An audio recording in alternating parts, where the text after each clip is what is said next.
Hi everybody, this is doctor Priyanka Sharma. So आप सबके लिए एक बहुत अच्छी न्यूज़ है, वो ये that central university of Himachal Pradesh ने पीएचडी एडमिशन्स के लिए एंट्रेंस टेस्ट का एग्जाम जो है वो डिक्लेयर किया है। तो ये एक पूरा नोटिफिकेशन है। चलिए इसको सीधा हम पढ़ते हैं। एंड कितना अच्छा टाइम है, बिकॉज ये देखिए नेट का आपका तैयारी चल रहा है, नेट के बच्चों ने पेपर भी दिए हैं और पीएचडी एडमिशन्स के लिए भी आप तैयार होना चाहते हो, करेक्ट। तो ये बहुत ही अच्छा, डिफरेंट सब्जेक्ट्स हैं बहुत सारे। I will show you the entire list of subjects जिनके अंदर सेंट्रल यूनिवर्सिटी ऑफ हिमाचल प्रदेश के अंदर डायरेक्ट पीएचडी एडमिशन्स होंगी। पूरा का पूरा प्रोसेस हम इस वीडियो के अंदर जानेंगे। कौन कौन एलिजिबल है, किस प्रकार से आपकी इवैल्यूएशन होगी, क्या आपका एंट्रेंस टेस्ट होगा, कब उसकी लास्ट डेट है, कब एडमिट कार्ड रिलीज होगा, कब रिजल्ट होगा, ये सब इस नोटिफिकेशन के अंदर इन्होंने बहुत डिटेल के अंदर बताया है। तो देखिए 26 जून 2025 यानी कल की ही नोटिफिकेशन है। यहां पे लिखा है entrance test for PhD programmes of study, इसका नोटिस है। आपका जो एप्लीकेशन फॉर्म्स हैं वो आप फिल कर सकते हो। कल से ही डेट शुरू हो चुकी है।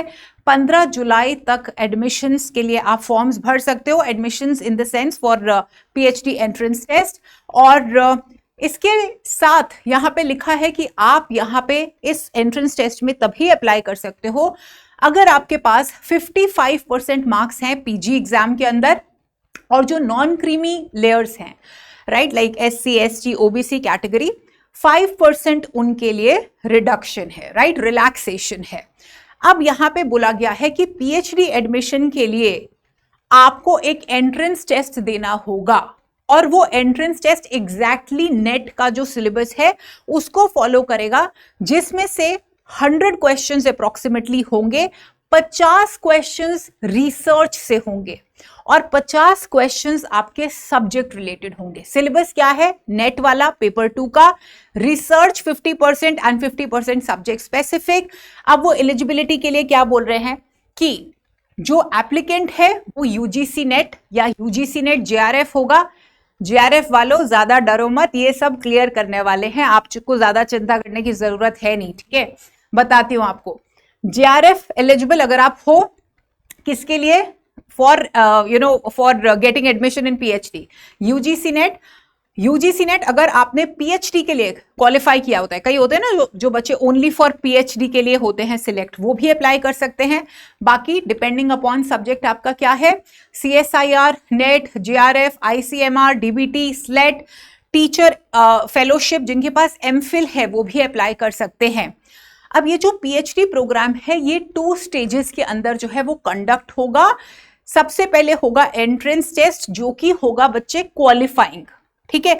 अगर आप उस एंट्रेंस टेस्ट के अंदर पास होते हो तभी आपको फर्दर आगे कंसिडर किया जाएगा। अगर आप इसी के अंदर 50% नंबर नहीं लेके आते हो, 50% देखिए लिखा हुआ है इसके अंदर, 50% फॉर जनरल कैटेगरी और 45% for non creamy. Suppose 100 marks का पेपर है तो आपके पास मिनिमम 50 नंबर होने चाहिए, तब आपको कंसिडर किया जाएगा, और अदरवाइज दूसरी कैटेगरीज के लिए 45%। ऑलराइट। अब यहां पे क्लियरली एक चीज लिखी है कि जो स्टूडेंट्स हैं जिनके पास जेआरएफ है, नॉर्मली क्या है कि जेआरएफ वाले स्टूडेंट्स बहुत डर जाते हैं कि हमें भी एंट्रेंस टेस्ट में बैठना पड़ेगा। देखिए आपकी मर्जी है, बैठना है तो बैठिए, नहीं तो पढ़ लेते हैं क्या लिखा है इन्होंने, कि जिनके पास जेआरएफ है आपको एंट्रेंस टेस्ट से एग्जेम्प्टेड हो आप, राइट। और जो रिमेनिंग कैंडिडेट्स हैं यानी कि नेट स्लेट वाले, जिनको टीचर फेलोशिप, एमफिल वगैरह मिली हुई है, देखिए आपको एंट्रेंस टेस्ट में बैठना मैंडेटरी है। सिर्फ और सिर्फ जेआरएफ जो होल्डर्स हैं उनको रिलैक्सेशन है, और जेआरएफ वालों को एक बहुत जबरदस्त फायदा है। थोड़ा सा ठहरो, I am going to tell you everything. फायदा है बहुत जबरदस्त, तभी कहते हैं जेआरएफ होना चाहिए। अब क्या लिखा है इन्होंने कि 20% वेटेज इन कॉम्पोजिट स्कोर मिलेगी किसको? जेआरएफ वालों को। कॉम्पोजिट स्कोर क्या होता है? मिलजुल के जो एडमिशन जो होती है ना, पीएचडी की जो एडमिशन होती है, जो इनका होने वाला है सेंट्रल यूनिवर्सिटी का, वो कोई सिंपल प्रोसेस नहीं है। तो कॉम्पोजिट होता है टोटल स्कोर, सारा कुछ मिल मिला के आपके जो एलिजिबिलिटी क्राइटेरिया है वो देख के, एंट्रेंस टेस्ट के नंबर देख के जो टोटल स्कोर होता है ना वो 100 का बनता है। एंट्रेंस टेस्ट को साइड पे कर दो, उसके नंबर भी काउंट होते हैं। लेकिन कॉम्पोजिट स्कोर यानी 100 के अंदर 20 मार्क्स मिलते हैं जेआरएफ वालों को, बिना इस एंट्रेंस टेस्ट में बैठे हुए। ठीक है, तो क्राइटेरिया क्या है कि किस तरह से आपका जो कॉम्पोजिट स्कोर है वो बनता है। देखो मैंने आपको बोला ना कि 20 मार्क्स मिलेंगे कॉम्पोजिट स्कोर में, और ये सारा का सारा कॉम्पोजिट स्कोर क्या है, ये टोटल 100 मार्क्स ये तब बनेंगे जब आप जो एंट्रेंस टेस्ट है वो क्वालिफाई कर पाते हो। अब इसमें बोला है कि आपने यूजी डिग्री अगर ली है, फॉर एग्जांपल आपने बीए किया है, राइट, तो बीए के अंदर जितने भी आपके नंबर हैं उसका 10% लिया जाएगा। Have you understood? जैसे आपके सपोज 700 मार्क्स है तो उसका 10% क्या हुआ, इसके अंदर वो लिया जाएगा। पीजी डिग्री आपके जो एमए है, एमएड है, उसमें जितने आपने नंबर लिए हैं उसका 30% कंसिडर किया जाएगा। ठीक है, जेआरएफ नेट स्लेट आपने किया है, देखिए 20 मार्क्स फॉर जेआरएफ, इनको फ्री में 20 मार्क्स मिल रहे हैं जेआरएफ वालों को। सब्जेक्ट नॉलेज 10 मार्क्स आपका जो आपसे पूछा जाता है इंटरव्यू के दौरान, आपके सब्जेक्ट नॉलेज प्लस आपका ये स्कोर भी देखा जाएगा जो आप एंट्रेंस में कंसिडर करते हो। Concept note to be prepared by candidate and its presentation. Concept note क्या होगा, एक तरह से आपका research proposal in short form, synopsis in short form. They are not saying कि आप उठा के, मतलब इन्होंने आपके लिए चीजें बहुत सिंपल की हैं। इन्होंने बोला है कि भैया आप रिसर्च प्रपोजल बना के ले जाना, कितने अच्छा इंप्रेशन पड़ेगा। बट इन्होंने एक सिंपल सी चीज बोली है कि आप कुछ कॉन्सेप्ट मैप कुछ लेके आइए कि क्या रिसर्च करना चाहते हैं, क्यों पीएचडी करना चाहते हैं, कैसे करेंगे, टॉपिक वगैरह। अगर वो खुश होते हैं, मतलब मैक्सिमम 10 नंबर वो आपको दे सकते हैं। अगर आपने अच्छा नहीं किया 2 नंबर भी मिल जाएंगे, एवरेज किया तो 5 नंबर भी। तो आपके फिर वो कम्युनिकेशन स्किल्स देखेंगे, एक टीचर के लिए बहुत इंपॉर्टेंट है। नॉलेज तो है ही है, लेकिन उस नॉलेज को वो कम्युनिकेट कैसे करते हैं वो बहुत इंपॉर्टेंट है, एक पीएचडी होल्डर के लिए भी। तो आपके कम्युनिकेशन स्किल्स देखे जाएंगे इंटरव्यू के दौरान। आपने देखा क्या हुआ, एंट्रेंस टेस्ट 50% नंबर लिए, ठीक है, आपका लिस्ट में नाम आ गया। चलिए अब आप देंगे इंटरव्यू। इंटरव्यू के अंदर क्या क्या देखा जा रहा है, ये सारे स्कोर्स देखे जा रहे हैं। अब आपको देखा जा रहा है कि कम्युनिकेशन स्किल कैसा है, और आपसे जो प्रश्न पूछे जाएंगे, वाइवा वोशे इंटरव्यू इंपॉर्टेंट। देखो स्टूडेंट्स, तभी मैं आपको बोलती हूँ, जो मेरे इंग्लिश मीडियम वाले स्टूडेंट्स हैं, I tell you should have proficiency in Hindi, and Hindi medium students you should always have proficiency in English. क्योंकि जो बोर्ड बैठेगा ना, जो मैं आपको दिखाऊंगी, उसके अंदर इंग्लिश हिंदी बोलने वाले होंगे। वहां पे हिमाचल प्रदेश का है, सो अगर आप सिर्फ हिंदी बोलेंगे तो वो आपके लिए एक नेगेटिव फैक्टर होगा बेटा। क्योंकि जब आप एक सीनियर लेवल के ऊपर आते हो, जब आप एक रिसर्चर बनते हो, आप आगे जाके इंटरनेशनल कम्युनिटी के साथ डील करते हो, तो लैंग्वेज को आप कभी भी बर्डन नहीं बनने देना। चिंता नहीं करनी है, just ease out, but proficiency होनी चाहिए, राइट। तो ये चीजें हैं। कॉम्पोजिट जो है टोटल 100 मार्क्स बनते हैं। आपको बता 20 नंबर सीधा जेआरएफ वालों को, क्या बात है। और आपने देख लिया है कॉम्पोजिट स्कोर के अंदर जिसका मैक्सिमम स्कोर आएगा उन्हीं को ही जो एडमिशन मिलेगी। फॉर एग्जाम्पल इंग्लिश के अंदर 10 सीटें हैं, सपोज 10 सीटें हैं, राइट।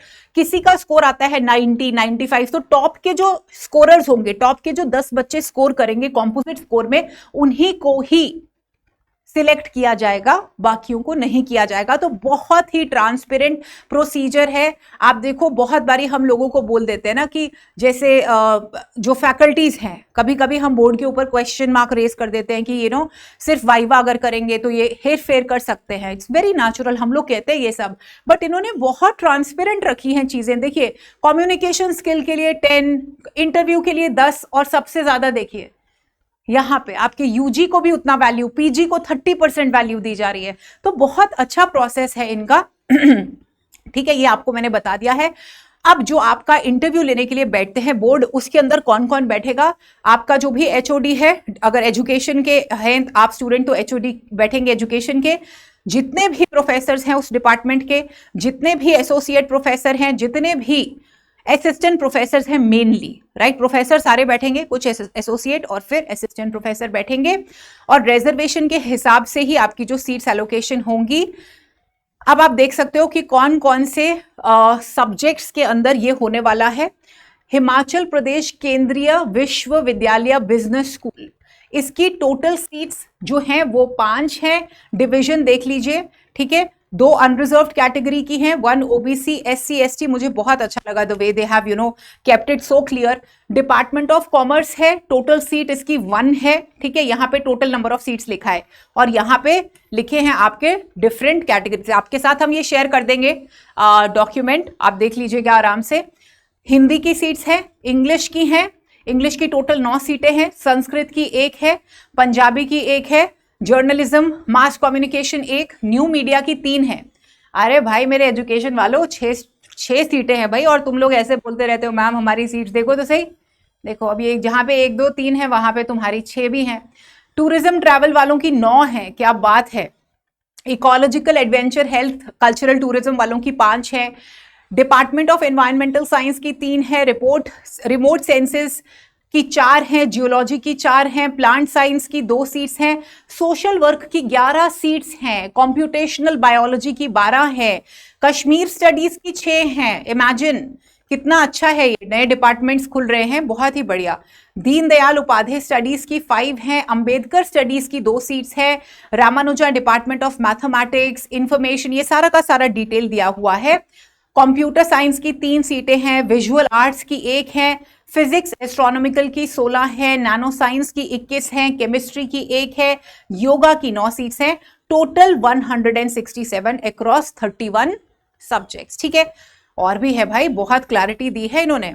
अब इन्होंने बोला है ये सब्जेक्ट कोड्स है, ठीक है, सब्जेक्ट कोड्स हैं, आपको मिल जाएगा ये सारा डॉक्यूमेंट, मैं आपके साथ शेयर कर दूंगी। अच्छा, अब जो एप्लीकेशन फीस है, जो जनरल कैटेगरी के लिए 500 रुपए है, नॉन क्रीमी जो लेयर है उनके लिए 400, और जो दिव्यांग कैटेगरी है उनके 200 रुपए आपको लगेंगे। अच्छा, आपको 15 जुलाई से पहले पहले फॉर्म फिल करना है। एडमिट कार्ड जो है आपको डाउनलोड करने को मिलेगा 22 जुलाई को। बहुत जल्दी, देखो कितने जल्दी क्विकली एक्ट कर रहे हैं। 15 जुलाई तक फॉर्म फिल करना है, 22 तक एडमिट कार्ड मिल जाएगा। एंट्रेंस टेस्ट होगा आपका 27 जुलाई को, और जो रिजल्ट है वो देखिए कितनी जल्दी डिक्लेयर करेंगे। 1 अगस्त को ही ये लोग रिजल्ट डिक्लेयर कर देंगे, with in 4 days. So students, ये बाकी के डिटेल्स हैं, आप पढ़ लीजिएगा। जो इंपॉर्टेंट है वो आपको मैंने बता दिया है कि ये आप देख लो कि एंट्रेंस टेस्ट 27 को है, जुलाई को है।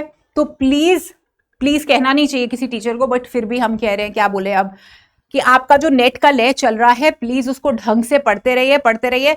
अगर आपका ऑलरेडी नेट हुआ है और आप जेआरएफ के लिए ट्राई कर रहे हो, आपके लिए तो ये बहुत ही अच्छी बात है।